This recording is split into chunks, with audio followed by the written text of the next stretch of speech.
पेड़ों के पीछे से धीरे धीरे लोमड़ी बाहर आई। उसकी आंखें लाल चमक रही थीं और चेहरे पर एक खतरनाक मुस्कान थी। उसकी चाल में अब पहले जैसी चालाकी नहीं, बल्कि एक अजीब ताकत थी। आखिर तुम सब यहाँ इकट्ठा हो ही गए। भेड़िया, लकड़बग्गा और टाइगर बहुत दिनों से सोच रही थी कि तुमसे एक साथ मिलूं, ताकि तुम्हें दिखा सकूं कि अब इस जंगल की असली रानी कौन है। तू खुद को रानी समझने लगी है लोमड़ी, लेकिन सच ये है कि तू सिर्फ अपनी चालाकी से दूसरों को धोखा देने वाली कमजोर जानवर है और तू कभी इस जंगल पर राज नहीं कर सकती। भेड़िया, गुस्से में आकर बिना सोचे बोलना समझदारी नहीं होती, खासकर तब जब सामने वाली पहले जैसी ना हो और उसकी ताकत और इरादे दोनों ही हमें समझ में ना आ रहे हों। टाइगर अब तक शांत खड़ा था, लेकिन उसकी निगाहें लोमड़ी पर टिकी थीं। लोमड़ी, मैं तुम्हें आखिरी बार चेतावनी दे रहा हूँ, अपने रास्ते पर लौट आओ और जंगल का संतुलन बिगाड़ना बंद करो, वरना मुझे वो करना पड़ेगा जो मैं कभी करना नहीं चाहता। लोमड़ी फिर से जोर से हंसी। उसकी हंसी पेड़ों से टकराकर और भी डरावनी हो गई। टाइगर, तुम्हारी ये चेतावनी अब मेरे लिए कोई मायने नहीं रखती, क्योंकि मैं वो लोमड़ी नहीं रही जिसे तुम जानते थे। अब मेरे अंदर ऐसी ताकत है जो तुम सबको मिलकर भी हरा सकती है। अगर तुझे अपनी ताकत पर इतना ही भरोसा है तो आज यही मुकाबला कर ले, ताकि ये साफ हो जाए कि तू सच में बदल गई है या सिर्फ डर फैलाने की कोशिश कर रही है। ये लड़ाई अभी सही नहीं है, क्योंकि हमें पहले ये समझना होगा कि लोमड़ी के अंदर ये बदलाव आया कैसे और इसके पीछे कौन सी ताकत काम कर रही है, वरना हम सब खतरे में पड़ सकते हैं। लोमड़ी धीरे धीरे वहां से चली गई। कुछ पल के लिए वहां सन्नाटा छा गया। मुझे ये बिल्कुल भी अच्छा नहीं लग रहा। उसकी बातें और उसकी आंखें, ऐसा लग रहा था जैसे वो कुछ बड़ा करने वाली है और हम उसे रोक नहीं पाएंगे अगर हमने जल्दी कुछ नहीं किया। हमें उसके अतीत के बारे में पता लगाना होगा, क्योंकि कोई भी जानवर अचानक इतना खतरनाक नहीं बनता। इसके पीछे जरूर कोई राज छिपा हुआ है जिसे हमें समझना होगा। आज रात से हम तीनों अलग अलग दिशाओं में जाकर जानकारी इकट्ठा करेंगे, क्योंकि अगर हमने ये नहीं समझा कि लोमड़ी क्या बन चुकी है तो शायद कल तक ये जंगल उसका हो जाएगा। तीनों ने एक दूसरे की ओर देखा। अब यह सिर्फ डर की बात नहीं थी, यह एक आने वाले तूफान की शुरुआत थी। रात गहरी थी, आसमान में काले बादल थे और बिजली जंगल को चमका रही थी। टाइगर, भेड़िया और लकड़बग्गा सच्चाई खोजने निकल पड़े। भेड़िया जंगल के रहस्यमयी हिस्से में पहुंचा। अचानक झाड़ियों में हलचल हुई। कौन है वहां? सामने आओ और छिपने की कोशिश मत करो, क्योंकि मैं किसी भी खतरे का सामना करने के लिए तैयार हूं और अब डरकर पीछे हटने वाला नहीं हूं। झाड़ियों के पीछे से एक बूढ़ा सियार बाहर आया। उसकी आंखों में डर साफ छलक रहा था। भेड़िया, तुम यहाँ क्यों आए हो? ये जगह अब सुरक्षित नहीं रही, क्योंकि कुछ दिनों पहले मैंने खुद अपनी आंखों से लोमड़ी को एक अजीब गुफा में जाते देखा था। किस तरह की गुफा? और वहां ऐसा क्या है जो लोमड़ी को इतना बदल सकता है? क्योंकि उसका व्यवहार अब बिल्कुल सामान्य नहीं रहा और वो पहले जैसी नहीं दिखती। वो गुफा जंगल के सबसे पुराने हिस्से में है, जहां कोई भी जानवर जाने की हिम्मत नहीं करता, क्योंकि वहां से अजीब आवाजें आती हैं और कई जानवर कभी वापस नहीं लौटे। लकड़बग्गा नदी किनारे पुराने पेड़ों के पास पहुंचा और ध्यान से देखने लगा। तभी उसे जमीन पर अजीब घसीटे जाने के निशान दिखे। ये निशान किसी सामान्य शिकार के नहीं लगते। ऐसा लग रहा है जैसे कोई बहुत भारी और शक्तिशाली चीज यहाँ से गुजरी है, और शायद यही लोमड़ी की ताकत का राज हो सकता है। तभी एक चिड़िया उड़कर उसके पास आई। लकड़बग्गा, तुम सही दिशा में सोच रहे हो, लेकिन जो सच तुम जानने जा रहे हो वो तुम्हें और भी बड़े खतरे में डाल सकता है, इसलिए संभल कर आगे बढ़ना। अगर तुम्हें कुछ पता है तो साफ साफ बताओ, क्योंकि आधी जानकारी सबसे खतरनाक होती है और अभी हमें हर सच जानना जरूरी है ताकि हम इस खतरे को रोक सकें। लोमड़ी उस गुफा में गई थी जहाँ एक पुरानी शक्ति कैद है, जिसे कभी इस जंगल के पुराने राजाओं ने बंद कर दिया था, क्योंकि वो किसी को भी असीम ताकत दे सकती है, लेकिन उसकी कीमत बहुत भयानक होती है। लकड़बग्गे के चेहरे पर गंभीरता आ गई। उधर टाइगर पहाड़ के पास पहुंच चुका था। वह अपने पुराने गुरु एक हाथी से मिलने आया था।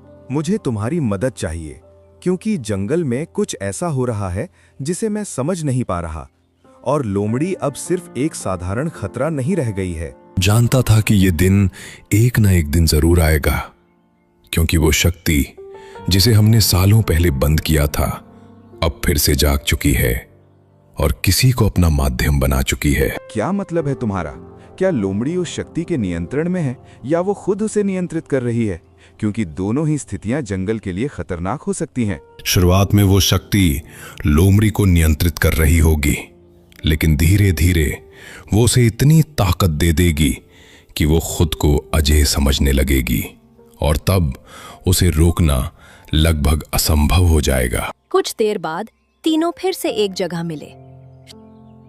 मुझे गुफा का पता चल गया है और मुझे यकीन है कि वहीं से सब कुछ शुरू हुआ है, क्योंकि उस जगह के बारे में हर कोई डरता है और वहां अजीब घटनाएं होती हैं। मैंने भी यही सुना है, और अब ये साफ है कि लोमड़ी किसी रहस्यमयी शक्ति के संपर्क में आ चुकी है, जो उसे ताकत दे रही है, लेकिन बदले में कुछ छीन भी रही है। तो अब हमारे पास सिर्फ एक ही रास्ता बचता है। हमें उस गुफा में जाना होगा और उस शक्ति का सामना करना होगा, क्योंकि अगर हमने इसे अभी नहीं रोका तो बहुत देर हो जाएगी।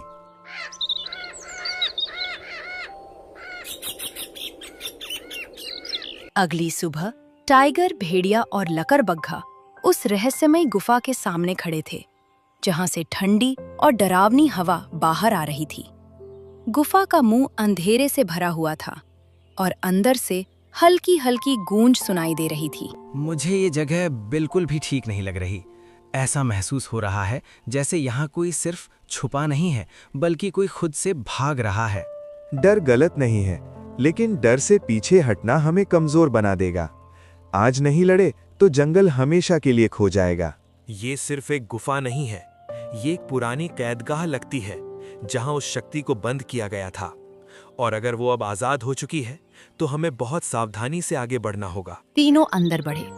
अंधेरा गहरा होता गया, फिर अचानक रोशनी फैली। सामने लोमड़ी खड़ी थी, लेकिन पहले जैसी नहीं। मैं जानती थी कि तुम लोग यहाँ तक पहुँच जाओगे, क्योंकि डर और जिज्ञासा हमेशा तुम्हें खींच लाते हैं। लेकिन अब तुम यहाँ आकर अपनी सबसे बड़ी गलती कर चुके हो।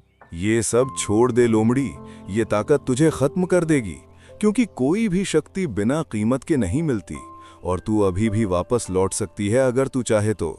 वापस लौटना अब संभव नहीं है, क्योंकि मैंने इस शक्ति को अपनाया है और इसने मुझे वो बना दिया है जो मैं हमेशा बनना चाहती थी। सबसे ताकतवर, सबसे डरावनी और सबसे चालाक शिकारी। तभी लकड़बग्घे की नजर गुफा के बीच जलते हवन कुंड पर पड़ी, जिससे काली लपटें उठ रही थीं। टाइगर, भेड़िया, लोमड़ी की सारी शक्ति इसी हवन कुंड से आ रही है। अगर ये आग बुझ गई तो लोमड़ी खुद कमजोर पड़ जाएगी।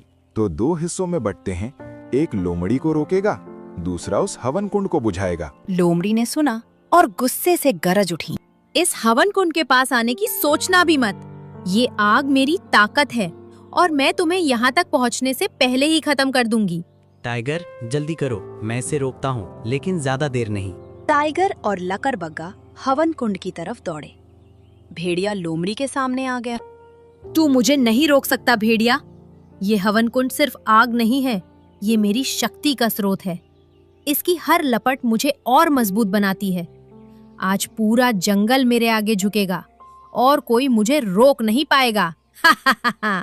हर आग, चाहे कितनी भी भयंकर क्यों ना हो, एक दिन बुझ ही जाती है लोमड़ी, और तू जिस घमंड में डूबी हुई है वही तेरी सबसे बड़ी कमजोरी बन चुका है। तू खुद अपनी हार की कहानी लिख रही है। उधर टाइगर और लकड़बग्घा हवन कुंड के पास पहुंच चुके थे। टाइगर ने जोरदार दहाड़ लगाई। उसकी आवाज पूरे जंगल में गूंज उठी, जिससे हवन कुंड टूट गया और लोमड़ी की सारी ताकत चली गई। नहीं, ये नहीं हो सकता। ये आग मेरी ताकत थी, मेरी पहचान थी। अब ये बुझ गई।